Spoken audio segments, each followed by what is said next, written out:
Hello everyone, my name is Will Reger, and I am here with local poet Indrani Segupta, and I would like to talk with her about her poetry. I think one thing we might do is start with a poem from Indrani. Indrani, do you have a poem for us you'd like to share? Some of your work? Thank you, Bear. The doctor mistakes my hemorrhage for period blood. I believe her because she is a woman and because I have never died before, and I'm not likely to start now. She reaches deep inside and counts the whorls in me. She asks me to appraise the pain from 1 to you cannot afford this. I must be histrionicking again, I say.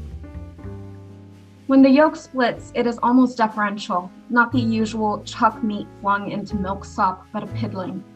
It ambles 3 whole weeks of dizzy pacing, reworks the landscape in me, things I haven't had a chance to see or use or consider. It builds 6 tendriling streets and names each for itself. It ornaments the trees, it throttles the trees, but I am not topography. I startle before mirrors.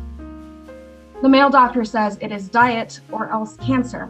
I blame the water, my mother, and God. Ectopic, which is the Greek for we do not have time to name this flood, but the men will bravely pause to do it. Oh, hapless planet, I am out of place in my body when I am pulling down my bare leg in the blue shock of a hospital bed. I am always in that place, and I am always of that body.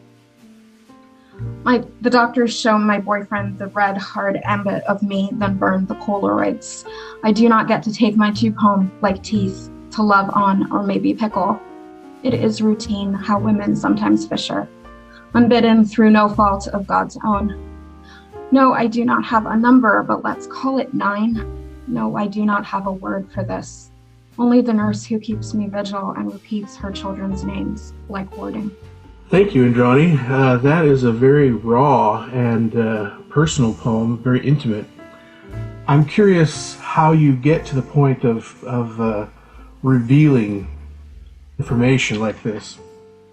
I've been, I think on the whole, I'm pretty transparent about issues related to women's rights, reproductive rights, immigrant rights, and I'm pretty transparent about personal experiences or the feeling of feeling out of place or out of control with your body, and medical trauma is something that is genderless and a shared condition. But you seem to put your poems within a constellation, as you say, of themes or ideas or issues, and those things impinge on your own life, they impinge on the lives of many people. But it sounds to me like you're speaking mostly to a sort of female audience. What do you have to say to the male audience, the male reader, if anything? I don't think I ever intended to speak only to a female audience. This is actually something I've been thinking of a lot. But growing up back in middle school and high school, I and all of the female students in the class, we read a lot of canonical poetry, and that's majority male, but we found a way to see ourselves in that poetry. Like Byron isn't specifically talking about the female experience, but he's talking about the human experience. And even if I'm talking about reproductive rights, reproductive trauma, I mean, my boyfriend is a part of that poem. He had his own experience. And when I'm talking about, and in the wider manuscript I'm working on, there are poems from his experience or his imagined experience. There are poems that are about the role that men play within this this wider narrative. It's a personal narrative, but I never intended for it to be just my narrative. Right. But it is something to consider. I'm looking for more sort of entry points for readers of all kinds, of all backgrounds. But now, I mean, I don't think poetry about women's issues is fundamentally poetry for women alone. You used the word narrative a couple of times, but when I read your poetry, or read it, I have a hard time following a narrative. Can you talk about narrative in the way you write?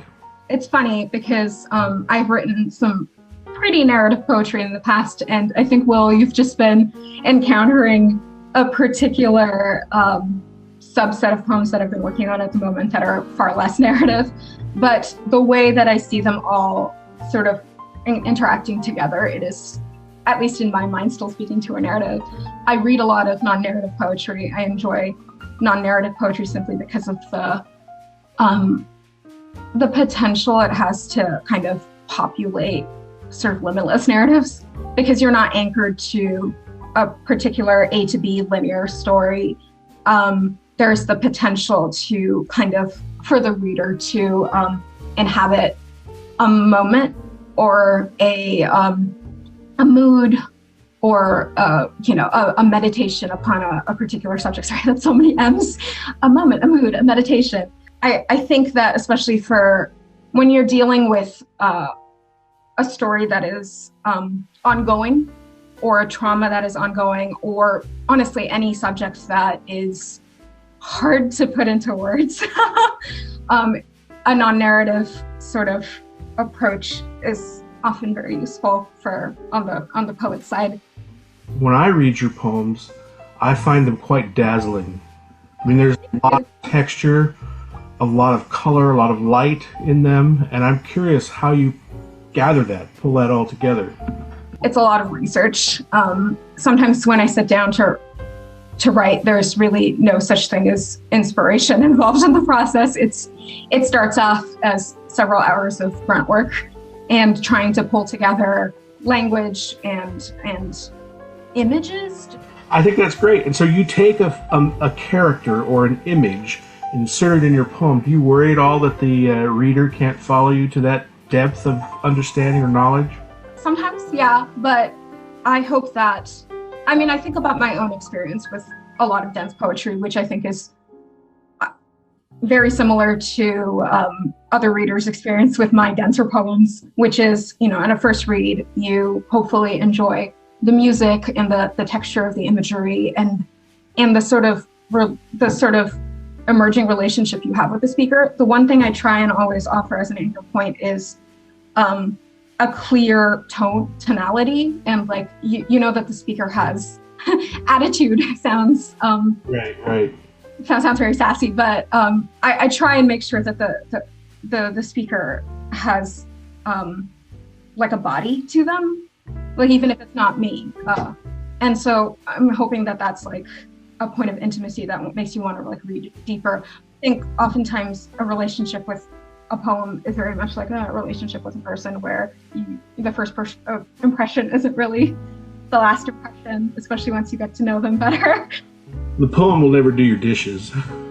It'll talk about dishes, but it won't do them. Would you like to read another poem? Maybe something that isn't typical of your work? Sure. Because I've been trying to write towards a particular manuscript, a lot of these poems are formally and kind of stylistically, they might sound really similar. One day, overcome with tenderness and what they term self-love, I crochet a large golem in the likeness of me. She is effulgent, all red ribbon lip and legs for days.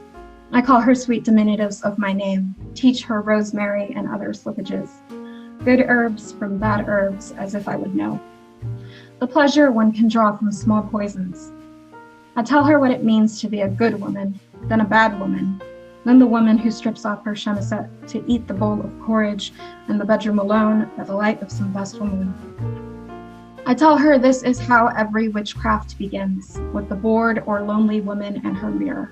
This is how the seams spill over. And when the men receive the good young teats of a vision, I'll teach my blinkless crochet golem, who by now knows every word for clotting, to roll the soft buttons of her eyes. She and me and we who have always been the middle child, too precise to bother God. I'll pull back her hair so she can see her face as I see her face. And when she reels, screams, I have no second skin under this skin, I'll tell her peeling was the first illusion, that we have only ever had one body, one borrowed body.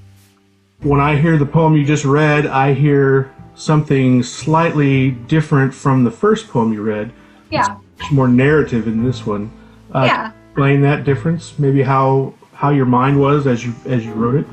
as I dig deeper into personal narratives, you get to a point where you've exhausted a lot of the actual experiences in time. Like there's only so many, I've written about the inciting incident from so many perspectives and in so many ways. And at a certain point, you kind of start mythologizing it. It becomes something bigger than the event. And it kind of like takes root in emotional spaces and in, personal made up legends. I think the other thing about this second poem is that there's stuff about body horror. There's like an underlying suggestion of a medical narrative with all this stuff about leaving and poking and like needles. But it's kind of reformed in like a relationship with the self. A Fable-esque narrative gives you the opportunity to make more connections across space and time. So I can talk more widely about how like reproductive trauma, for instance, ties in with, religion, with social political issues of about being a woman or about gender in general. I want to ask you if you have any advice for young writers. This is kind of a no-brainer, I guess, but just to read a lot and to read things that don't feel stylistically in line with what you want to do or what you like from the get-go, because you never know how a manuscript, how a work of poetry is going to unfurl. The more time you spend with it, the more you get to know it and how that's going to affect your work. When I'm blocked, when I'm having trouble kind of finding a vision for the work, what I try to do is just write as many different types of poems as I can, and you can't really do that without reading as many different types of poems as you can. You also never know how reading other people's work is going to complicate your own sort of initial vision of what you're going to write about. Like poets have been writing about love and death and beauty since the beginning of literature. What I love about poetry is that it's so much a conversation across time and space, and you are really only speaking to yourself if you're not reading others, and then writing based off of how that makes you feel and how that makes you think. And if there is anything called such as poetic inspiration, it's few and far between, and it tends to happen more when you're reading other people's work, and it gives you like this sort of like drive, like, that was really good. I want to do something like that. Let me sit down and write, and maybe I can someday like make someone feel the way that poem just made me feel. Not all poets love sharing their work before it feels done, but I think I'm of the opinion that nothing's really ever done, even if you publish it. A big part of the experience of poetry that we don't have when we're writing alone is how it becomes something else in the hands of a reader. Like in the interaction with a reader, it becomes bigger and more complex than what you intended as a writer. So workshop gives you a chance to see that in real time and really contend with the fact that what you intended is not necessarily what you'll get. And you learn a lot of humility that way. And you can figure out if you need to make edits to really get your point across more, or if you're comfortable having it, letting it have a life of its own and, a multiplicity of meanings. Yeah, so workshop is great. And, let the work go. Once you're done with it, let it have a life of its own. Well, Indrani, it's been a very great pleasure to speak with you and hear some of your thoughts about your work. We have to wrap up now, but I'm very much looking forward to your book when it comes out. Thank you. I'm looking forward to it too.